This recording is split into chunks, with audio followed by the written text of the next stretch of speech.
নবীজি বলেছিলেন যে 30 জনের বেশি বা প্রায় 30 জন মিথ্যা নবুয়তের দাবিদার আসবে আমার পরে, যার মধ্যে 3 জন হবে মহিলা। 3 জন কি মহিলা? সে যেই হোক না কেন, এক্স ওয়াই জেড যেই হোক, আমি নাম নিতে চাই না, আমার নাম নিতে লজ্জা করে, ঘৃণা করে, রুচি করে না। আপনারা তো নাম নিয়ে কথাবার্তা বলছেন, আমার নাম নিতেও ঘৃণা করে, লজ্জা লাগে, আমার গায়রতে লাগে যে নবী সাল্লাল্লাহু আলাইহি ওয়াসাল্লামের পরে কারো নাম নিতে হবে অ্যাজ এ নবী। নাউজুবিল্লাহ। নবী সাল্লাল্লাহু আলাইহি ওয়াসাল্লাম শুধু কি বই লিখে আর লেকচার দিয়ে দিন প্রচার করেছেন? প্রথম 3 বছর গোপন দাওয়াত দিয়েছেন। দেখেন, 23 বছর, প্রথম 3 বছর গোপন দাওয়াত দিয়েছেন, পরে তিনি প্রকাশ্য দাওয়াত দিয়েছেন। মক্কায় থেকেছেন 13 বছর, তারপর মদিনায় হিজরত করে সেখানে 10 বছর। কখনো যখন সবর করার দরকার সবর করেছেন, যখন দাওয়াত দেওয়ার দাওয়াত দিয়েছেন, যখন অস্ত্র ধরার অস্ত্র ধরেছেন। সারিয়া করেছেন, সারিয়া এবং গাজওয়া। সারিয়া কি? যেখানে নবী সাল্লাল্লাহু আলাইহি ওয়াসাল্লাম অন্য কাউকে আমির হিসেবে দায়িত্বে পাঠিয়েছেন। আর গাজওয়া হচ্ছে বদর উহুদের মতো, খন্দকের মতো, খায়বারের মতো, যেখানে নবী সাল্লাল্লাহু আলাইহি ওয়াসাল্লাম নিজে উপস্থিত থেকেছেন অ্যাজ এ সেনাপতি। একজন নবী, তিনি অস্ত্র হাতে তরবারি নিয়ে যুদ্ধের মাঠে যুদ্ধের নেতৃত্ব দিচ্ছেন। নবী সাল্লাল্লাহু আলাইহি ওয়াসাল্লামের পরে যারা নবুয়ত দাবি করছে, এদের কয়জন এমনটা করেছে? বলেন, একজনও? ওই ঘরের পিছনে বসে বসেই খালি কিছু বই লেখা আর কিছু বিভ্রান্তি ছড়ানো, আর কিছু করেছে? কখনো সম্মুখ সমরে এসেছে? সম্মুখ সমরে আসার সাহসই তো নাই, কারণ তারা বাতিল।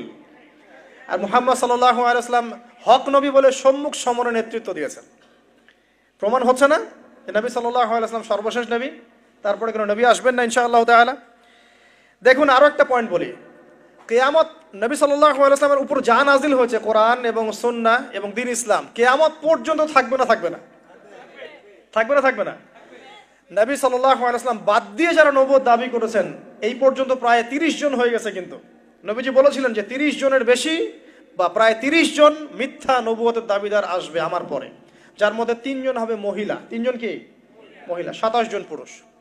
তো যারা দাবি করেছে, তাদের আদর্শ, তাদের শরিয়া পৃথিবীতে টিকে আছে না মিটে গেছে? মুসাইলামা কাযযাব কি এমন করে শরীয়ত নিয়ে এসেছিল যেটা কিয়ামত পর্যন্ত আছে? এমন করে কিতাব নিয়ে এসেছিল যেটা কিয়ামত পর্যন্ত থাকবে? এমন করে সুন্নাহ দিয়েছে যেটা সার্বজনীন? এমন কোন দিন দিয়েছে যেটা পূর্ণাঙ্গ? মুসাইলামা কাযযাব কি অস্ত্র ধরেছে? ধরেছিল মনে হয়, তাকে তো হত্যা করা হয়েছে আবু বকর রাদিয়াল্লাহু আনহুর সময়। তো দেখুন, কিয়ামত পর্যন্ত এই যে দিনটা বিজয়ী থাকা, এটা হচ্ছে সেই আলামত যে নবী সাল্লাল্লাহু আলাইহি ওয়াসাল্লামের উপর যেই সত্তা এই দিন নাজিল করেছেন, সেই সত্তা তাকে শেষ নবী করেছেন। তারপরে আর কেউ আসবে না যার দিন কিয়ামত পর্যন্ত থাকবে। সর্বশেষ এই পৃথিবীতে কি হবে দেখুন। সর্বশেষ এই পৃথিবীতে ইমামুল মাহদী আসবেন ফাতিমা রাদিয়াল্লাহু আনহার বংশ থেকে। ফাতিমা রাদিয়াল্লাহু আনহা কে? নবী সাল্লাল্লাহু আলাইহি ওয়াসাল্লামের মেয়ে, তারই লেগেসি থেকে আসবেন। ইমামুল মাহদীর পরে ঈসা ইবনে মারইয়াম আসবেন। তিনি কোনো নবী হয়ে আসবেন না, বরং নতুন করে শরীয়ত নিয়ে আসবেন না। তিনি নবী হিসেবে আসবেন, কিন্তু কোনো শরীয়ত নিয়ে নয়, বরং নবী সাল্লাল্লাহু আলাইহি ওয়াসাল্লামের এই যে শরিয়া, এটাই তিনি ফলো করবেন।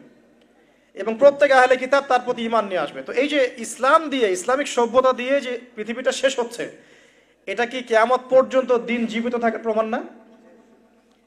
প্রমাণ হয়ে গেল। তাহলে যে নবীর উপর এমন দিন আসতে পারে যা কিয়ামত পর্যন্ত টিকে থাকবে, সেই নবী কি শেষ নবী নন? যদি এমন কোনো ব্যক্তি আসতো, বা বোঝেন, মনে করেন 2050 সালে পৃথিবী থেকে ইসলাম মিটে গেছে, কথার কথা, নাউজুবিল্লাহ, তাহলে প্রমাণ হয়ে যেত যে ইসলাম মিথ্যা এবং নতুন নবুয়তের দরকার ছিল। আমাদের বুঝতে পারছেন না? তাতারি মানে যে মঙ্গোলিয়ানরা, এরা এই 1250 থেকে 1300 সালের মধ্যেই এই বাগদাদকে আক্রমণ করেছিল, মনে আছে? যারা হিস্ট্রি পড়েছেন তারা জানেন, বাগদাদকে আক্রমণ করেছিল এবং বাগদাদকে পুরো ম্যাসাকার করে ফেলেছে। তখন ওদের হাতে যদি পৃথিবীর সমস্ত মুসলিমরা শেষ হয়ে যেত আর ইসলাম এখন পর্যন্ত না আসতো, আমরা বুঝতাম ইসলাম মিথ্যা। আল্লাহ পাকের এই প্রতিশ্রুতি মিথ্যা, কারণ এটা 1200 সালে থেমে গেছে। আল্লাহ পাক বলছেন ইসলাম শেষ পর্যন্ত থাকবে। যদি থেমে যেত তাহলে আরো নবী আসার দরকার ছিল, নবুয়তের দরকার ছিল। যেহেতু থামে নাই, কিয়ামত পর্যন্ত থামবে না, অতএব নবী আসারও দরকার নাই। অতএব শেষ নবী তিনি যথেষ্ট, আর নবী আসার দরকার নাই। কখন দরকার হতো? যখন যদি এই শরীয়তটা থেমে যেত, তখন আবার নতুন করে কিতাব আসতো, আবার নতুন করে নবী আসতো। সেটা এখন হচ্ছে না। অতএব এটা আমাদের প্রমাণ যে নবী সাল্লাল্লাহু আলাইহি ওয়াসাল্লামের পরে কোনো নবী আসবেন না।